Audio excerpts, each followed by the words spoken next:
houses and how to automate them. Hello, everybody. My name is Roxanne Govari with Pemberley Realty here in San Diego, California, along with my partner, Santiago Guerin. Hello, everyone. Great topic today. Open houses. Who doesn't like open houses? So let's talk about them. Let's talk about them. Yeah. And when you're thinking of open houses, are you thinking of, putting a sign out in front of the lawn and just hoping people would show up? I don't know. Some people, you know, I mean, that can vary between people, but it's a lot more complicated than that. It's a lot more complicated than that. And open houses can really create opportunities to sell a house, especially in a normal market that we are now in. Okay, maybe normal is exaggerated. Maybe because we are in a real estate recession. Things are not moving as quickly as they used to, and houses are not the commodities that they were during COVID, Yeah. because everybody had to be home and everybody had to work out of their own homes rather than going to the office. And now that everybody's gone back to their offices, houses are not as commoditized as before. Yeah. And kind of going a little bit off topic here, but talking about during COVID time, how, prices went up. How were open houses during COVID? If we can go back and how were there just no open houses, just showing requests? Because I know I remember there was like specific forms that we had to fill out while Hmm. doing Hmm.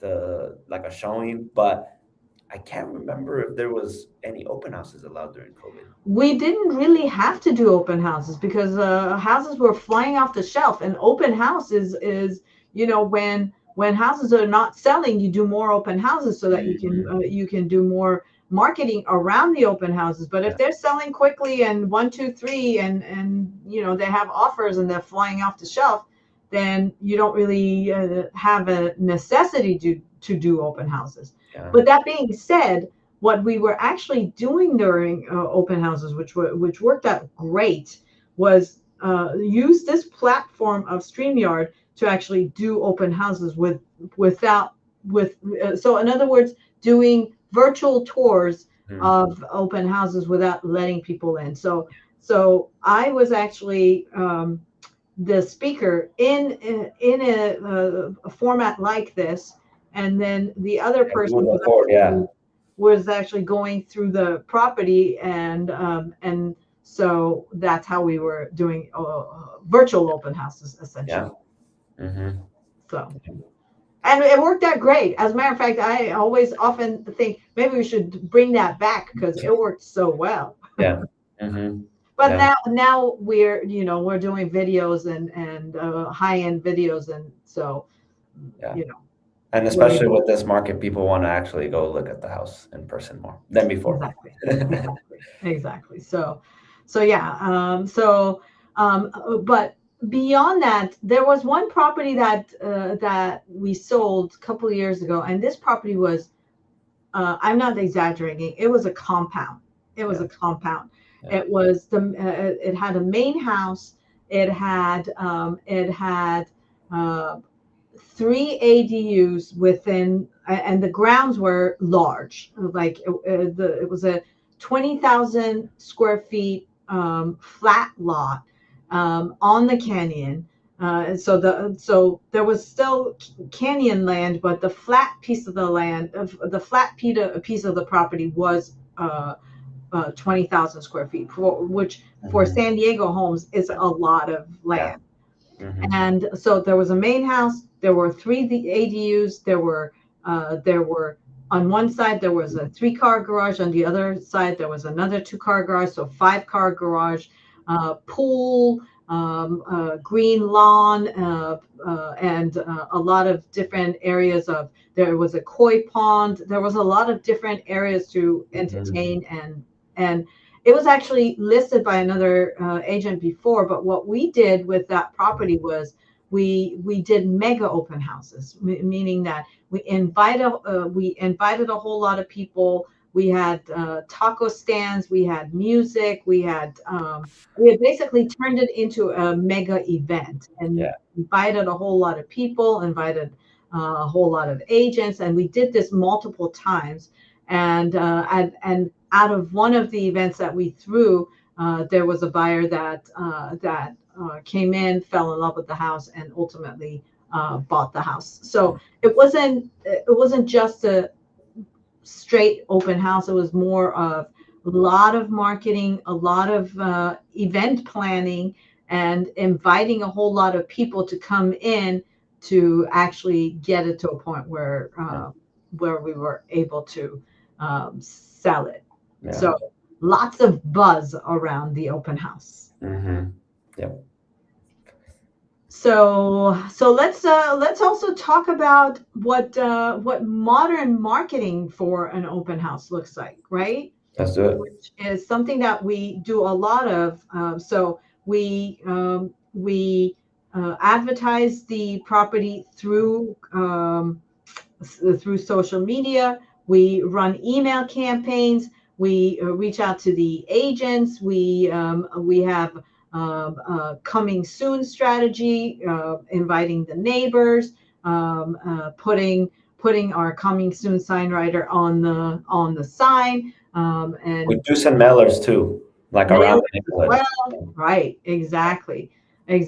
And then during the open house, lots of beautiful presentations, guided experience through the property, and then afterwards, because what they say is fortune is in follow up, and afterwards we follow up with a lot of potential buyers that come through, give a lot of feedback to our clients, the sellers, and through those feedbacks we can make changes. We can make changes, either changes in price adjustment, changes in updating the property, or whatever else that is constructive feedback that we get from the people that come to the open house.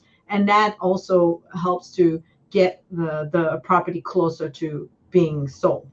Yeah. I mean, it basically helps the process speed up and keep that positive momentum with the property. Even if there is, a price adjustment that needs to be made, it's, from feedback that we get from buyers, from, agents that come, depending turnouts, if they're good or bad. So all this can help, you know, get the place sold. Get the place sold. And now let's talk about automation, right? Because what does that exactly mean when you're talking about an event like an open house, which is not really, you know, on the surface of it, it's not a high tech Hmm. um, Activity. activity, Yeah. right? So, but what you can do is you can basically create automation by sending emails and sending text and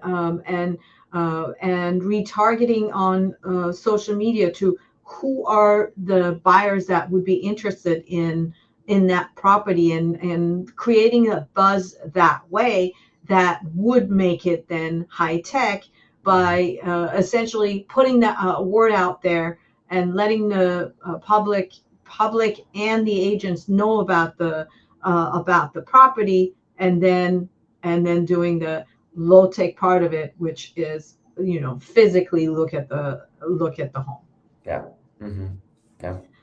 So, because at the end of the day, more exposure equals more buyers equal better offers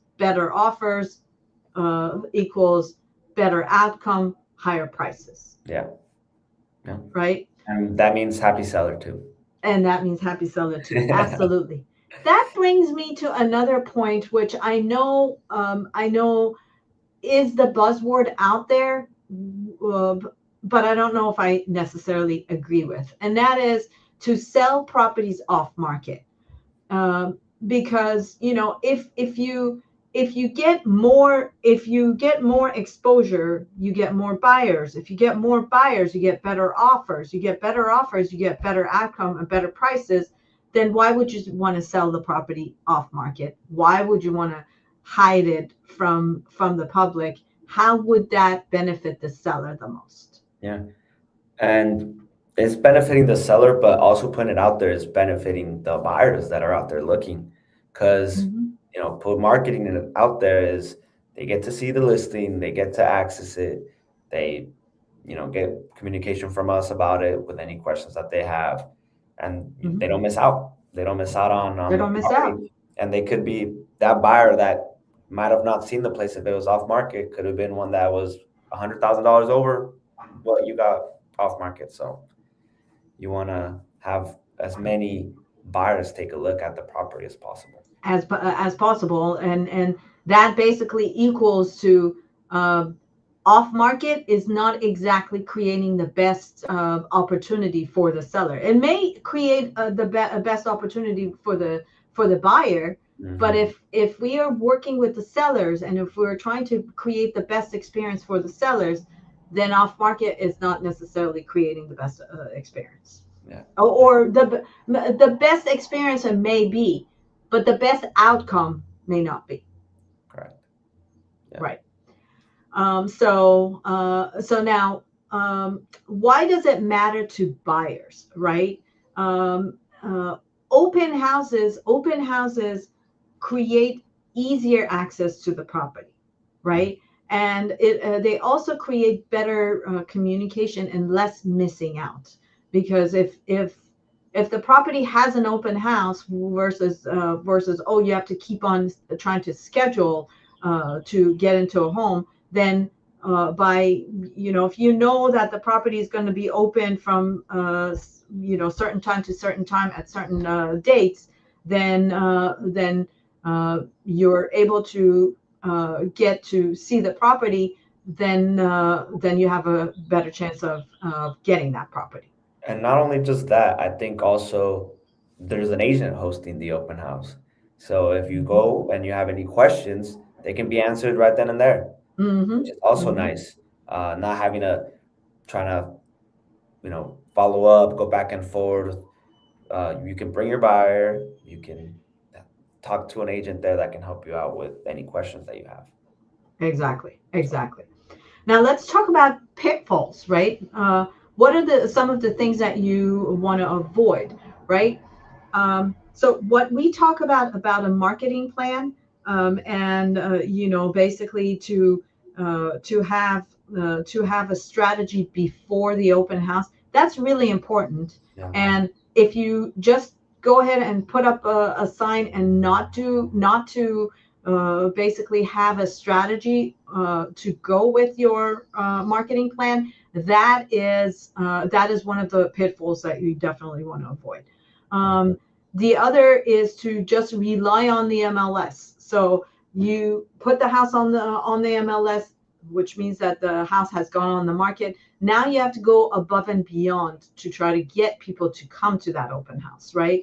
Notify the neighbors and notify your pool of buyers. And for example, the email campaign that we run, which is the deal of the week, right? Deal of the week could consist of, okay, this is a great opportunity, the listing that we just got, and it's a deal of the week. And by the way, we have it open, at such and such times, such and such hours. Come on and take a look. So that also uh, um, feeds into our strategy of making Mhm. sure that we are marketing the property. Yeah. Um, following up with those interested buyers. If somebody raises their hands and say they really want the property, then following up with those buyers is really critical to make sure that if they have an interest, that they know about the property, or sometimes they need to be reminded about the property. Yeah. There was one that we sold, if you remember, the one we sold in 4S to a buyer that had come through one of our open houses, and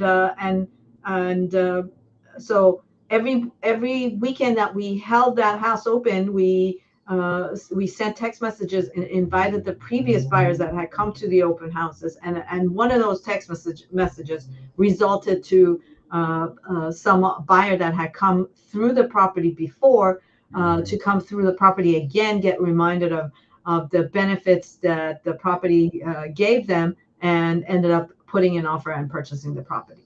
Yeah, I mean, you go to an open house and you leave, and you probably go see 4 or 5 other open houses.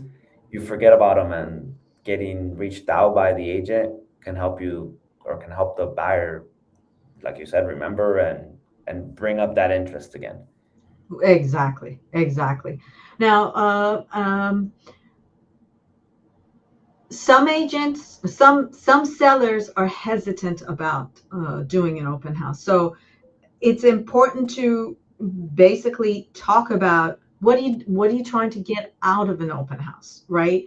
And also security becomes important, making sure to put the valuables away, and you know, prepare the property so that by the time you have an open house, you're not concerned, oh, next door neighbor is going to come in and go through my property, and I'm self-conscious because I don't want them to see my house. If you can get the property prepared, so by the time you get to holding an open house, that is no longer your home. All the valuables have been removed. All the sentimental items have been removed. All the personal items kind of have been removed. Yes, you're still living there, but you're living there with minimal items, so that it's not as personalized as, you know, when you're living there without having intention of selling the property. And so I would say, you know, those are the homeworks you do even before the house goes on the market, so that by the time the house goes on the market, you kind of are like, you know, 75% moved out of the place, and then you don't really care. At that point, you don't really care who's coming through your property, because hey, if the next door neighbor is going to come in and offer you full price or above full price, and you get your money out, why not? What's wrong with that? Yeah. And it makes everything easier too. Once you do have an offer and you're moving out, you're already partially done. Yeah, exactly. So, couple of years ago, there was a property that I was trying to sell, and our price was aspirational, and we knew it, and our client knew it, that the price was aspirational. But you know, they were basically saying, if we get this price, we sell it. If we don't get this price, then we rent it. And so we kept on doing an open house, and just like we talk about, we did the follow-ups after each open house with the people that came about, and it ended up that we actually produced a buyer out of one of these open houses that didn't even have an intention of buying.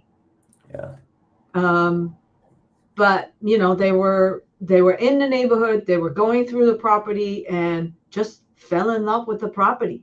So in that so and we were doing open houses. I think we were going on almost 60 days of every weekend doing an open house. And in that 60 days, that person that had come through the property had just loved the property so much that they basically went and did their homework, put their house on the market, got it sold before we did, and apparently they didn't. Their price was not aspirational because they were able to get it faster than we did, and then they actually came in and paid us the aspirational price that we wanted because they wanted the property so bad. And that's something you wouldn't have happened if it wasn't for an open house, because he wasn't looking to buy it. Exactly. So, yeah, very interesting. Yeah. So, you know, so those are some of the points about open houses, and so going back to what not to do, right? Make sure the property is ready to be shown. you know, if it's disorganized or if still has items that shouldn't be showing, then the property is not ready for an open house. Yeah. Right. So so the one thing that I would say that we want to put out there is a lot of experience, and knowing what to do, and also mixing it with a lot of modern technology, a lot of strategy, and mix the two, blend the two, and get the best result. Yeah. Yeah. And I think that's the way that we do things, and we try and always help out, and these things bring buyers. Absolutely, So, absolutely. And on that note, since we have the blend of expertise, experience, and technology, let's share our contact information in case our audience wants to contact us, right? yeah. Hmm. So there you have it. If you want to get a hold of me, there's my phone number. If you want to get a hold of Santiago, there's his phone number. And you can find us on our website at Pemberley Realty.